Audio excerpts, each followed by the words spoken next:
Durante muito tempo, existia uma certeza no futebol mundial: se era a seleção brasileira em campo, o espetáculo estava garantido. Não era só vencer, era encantar. Era fazer o impossível parecer simples. Com Pelé, o futebol virou arte. Com Romário, virou frieza e decisão. Com Ronaldo Nazário, virou potência e genialidade. Com Ronaldinho Gaúcho, virou magia. Mas hoje, quando a seleção entra em campo, a sensação é outra. Menos brilho, menos impacto, menos medo nos adversários. E aí surge a pergunta que ninguém consegue ignorar: por que o Brasil não domina mais o futebol de seleções?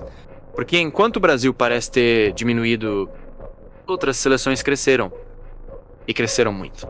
A seleção francesa, por exemplo, virou uma máquina. Jogadores fortes, rápidos, disciplinados, mas também decisivos. A seleção argentina, que por anos viveu na sombra, reconstruiu. Criou identidade. Criou união. E voltou ao topo do mundo. Hoje, quando essas seleções entram em campo, elas impõem respeito. Elas têm padrão de jogo, têm intensidade, têm jogadores protagonistas. E o Brasil ainda busca isso. Esse problema não começa na seleção. Ele começa muito antes. Começa na formação. Enquanto países europeus investiram pesado em metodologia, o Brasil mudou sua essência. Antes, o jogador brasileiro era formado na criatividade, na rua, No improviso. Na liberdade. Hoje, desde cedo, o jogador aprende a ocupar espaço, seguir sistema, evitar erro.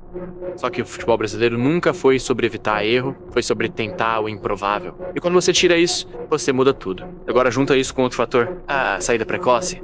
Os jovens talentos brasileiros estão indo cada vez mais cedo para a Europa. Antes de amadurecer, antes de se tornarem protagonistas. E quando chegam lá, entram em sistemas rígidos, onde o coletivo vem antes do individual, onde errar custa caro. E pouco a pouco, aquele jogador criativo vai sendo moldado, adaptado, até se tornar apenas mais um dentro do sistema. Enquanto isso, seleções como a seleção francesa fazem o contrário. Elas pegam jogadores já formados, já preparados fisicamente, já adaptados ao futebol moderno e encaixam perfeitamente em um sistema coletivo. A seleção argentina fez algo ainda mais importante. Criou identidade. Cada jogador sabe seu papel. Cada jogo tem um plano claro. E principalmente, existe uma conexão emocional. Algo que muitas vezes parece faltar ao Brasil. E não é só dentro de campo. Fora dele, o cenário também mudou.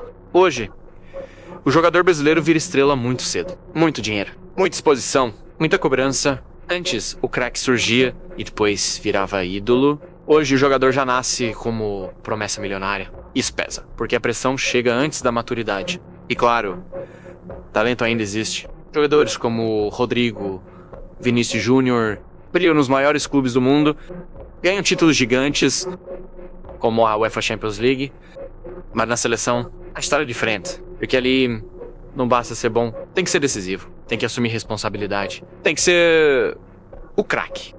E talvez esse seja o maior ponto. O futebol moderno ficou mais coletivo, mais físico, mais tático. E isso diminuiu o espaço para o jogador que decide sozinho. Mas algumas seleções conseguiram equilibrar isso. O coletivo forte com talentos decisivos. O Brasil ainda não. Então, a pergunta não é só se o Brasil parou de produzir craques.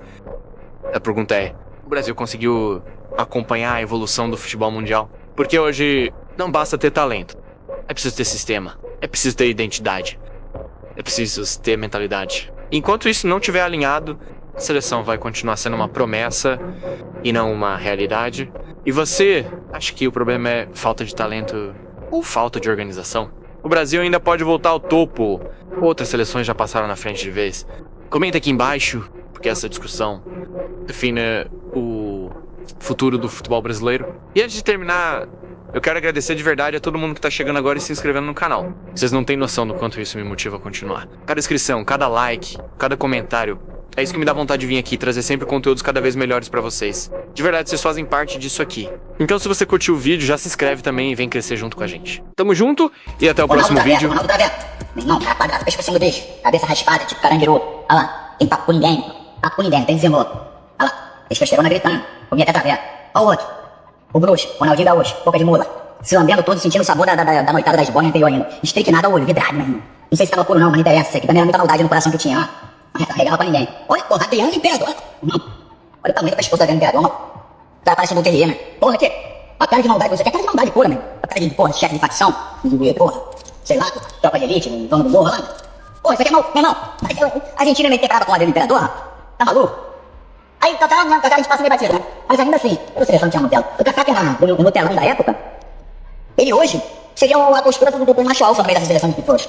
Olha lá, vou passar aqui. Não, olha isso aqui. Ô pai, olha isso aqui. Essa cara aqui poderia estar facilmente estampada em qualquer jornal procurado, serial killer. Não podia? Pra que falta ele aqui? Imagina uma batulada de mania tudo pá. Ele dá muito mais medo desse cara, rapaz. Olha a cara do maluco, meu. Quem vai estar numa com ele, papai? Olha lá, olha o outro. Só pensando, ó.